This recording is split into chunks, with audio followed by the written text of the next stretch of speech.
Hola, mi nombre es Fran Mateu, desde la Universidad Miguel Hernández de Elche, y el propósito de esta investigación es analizar dentro del ámbito académico la expansión videolúdica originada tras la aparición de La Abadía del Crimen. Si bien la novela de la cual deriva, así como su adaptación cinematográfica, se han analizado exhaustivamente en diversos estudios, esto difiere en su traslado videolúdico, pese a que paulatinamente aparecen nuevos trabajos. La Abadía del Crimen apareció durante la actualmente conocida como Edad de Oro del software español, que tuvo lugar desde 1983 a 1992. El videojuego fue creado por Paco Menéndez, un referente de la programación, junto a Juan del Can, que se encargó del apartado gráfico.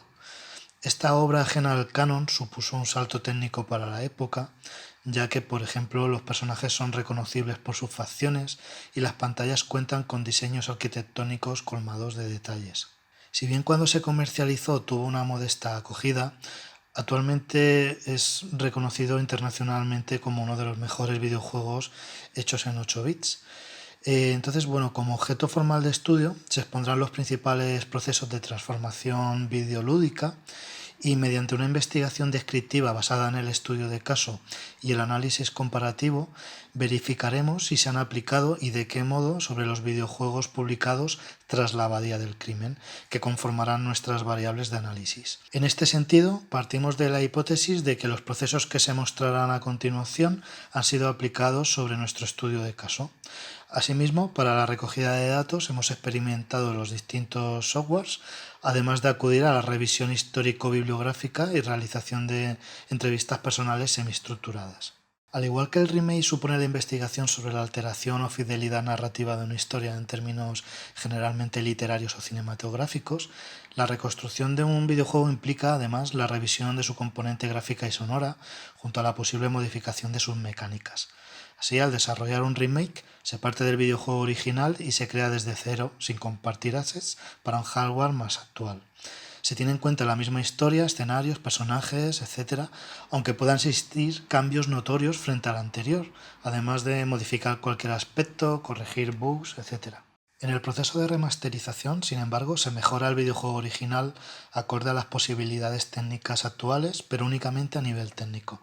Este lavado de cara, entre comillas, suele realizarse para aprovechar el hardware actual. Es decir, es el mismo videojuego, pero presentado con mejor resolución tras haberle aplicado máscaras de enfoque, filtros de color, mejoras de texturas, etc. Respecto al port, consiste en transferir un videojuego de una plataforma a otra, como es sabido, con las características del original. Por tanto, es el mismo videojuego, aunque aprovechando el hardware al que es transferido o portado para disponer de alguna ligera mejora gráfica, mostrándose, pues según el caso, menos pixelado, con textos más visibles, etc. Este proceso de conversión, tan habitual en la industria, pues permite que un mismo título sea compatible con los diferentes dispositivos actuales. Con el reboot, por su parte, se reinicia una obra o franquicia, normalmente ya lejana en el tiempo, heredando la totalidad o parte de su título original, pero ofreciendo una historia, mecánicas, personajes, etcétera, diferentes o nuevos, aunque sin olvidar su contexto narrativo predecesor.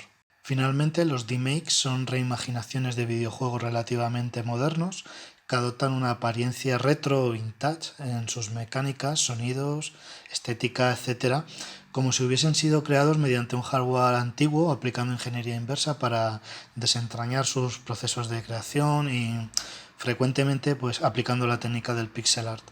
Los remakes no se crean necesariamente para ser jugados en máquinas antiguas, pero sus diseños y comportamientos se ciñen a las limitaciones reales o percibidas de dichos sistemas, desarrollándose frecuentemente con un objetivo puramente artístico, independiente y sin intencionalidad comercial.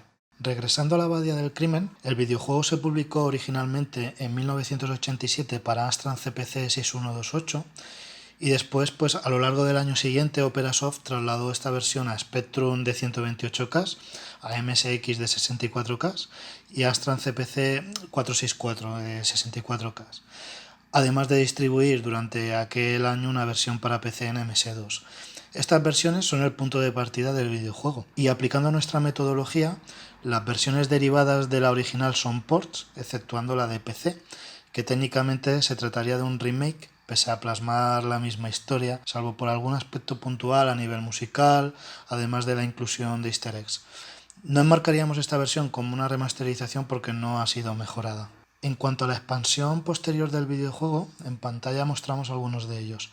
Podemos afirmar que los procesos descritos previamente han sido aplicados en mayor o menor medida en las versiones posteriores. Dentro de estos juegos posteriores, uno de los títulos que más nos ha llamado la atención ha sido La Abadía del Crimen Stensson. Al jugarlo comprobamos una evidente intención de aproximarse con mayor detalle narrativo y estético al Nombre de la Rosa, de Umberto Eco, tanto a la novela como a la película. Y bueno, dado que conforme avanza la versión cinematográfica, esta se separa en cierta medida respecto a la novela, para Stensson se han seleccionado elementos de ambos relatos. También se ha incrementado el contenido jugable, expandiendo la extensión de la abadía. Además, pues también aparecen nuevas tramas de la novela, más personajes, enigmas, zonas secretas, escenarios o información visual de los asesinatos que en el videojuego original se explican textualmente. Otro caso interesante es de Abbey, cuyo protagonista es Fray Leonardo de Toledo, quien acude a la abadía de Nuestra Señora de la Natividad, en España, para investigar la muerte de Fray Anselmo.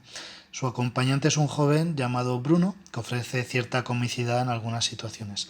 Esta recreación transficcional, donde aparecen situaciones ausentes tanto en la novela como en la película, nos acerca al Nombre de la Rosa, es decir, no olvida su contexto narrativo predecesor, pero bajo una historia, mecánicas y personajes diferentes en un contexto español.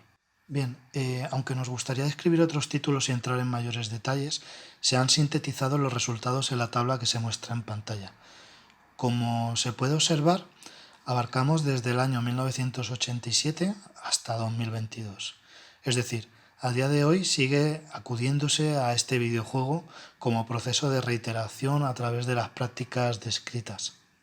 Aunque en los resultados queda confirmada nuestra hipótesis, es decir, todos los procedimientos estudiados se aplican al estudio de caso, comprobamos que en los videojuegos este tipo de recreaciones orbitan alrededor de procesos más complejos que en otros medios.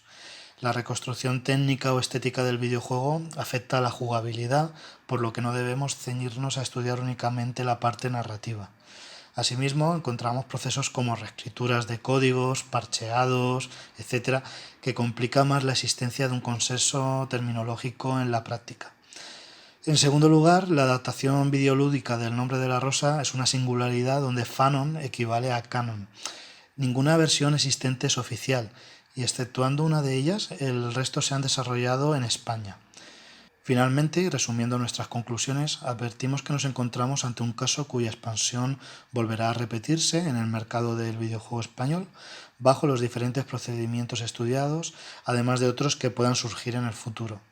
Aunque el videojuego, comercializado inicialmente hace más de 3 décadas, se ha expandido paralela e ininterrumpidamente, no podemos afirmar con certeza que sea el título nacional con mayor número de versiones o intentos. Pero bajo una atenta mirada a nuestra historia videolúdica, descubrimos que se trata de nuestro Pac-Man o Doom o del Don Quijote de los videojuegos españoles. Por ello, aún queda mucho que decir dentro y fuera de los muros de la abadía. Y para mayores detalles sobre este trabajo, les invito a acudir al capítulo homónimo derivado de este congreso. Muchas gracias por vuestra atención.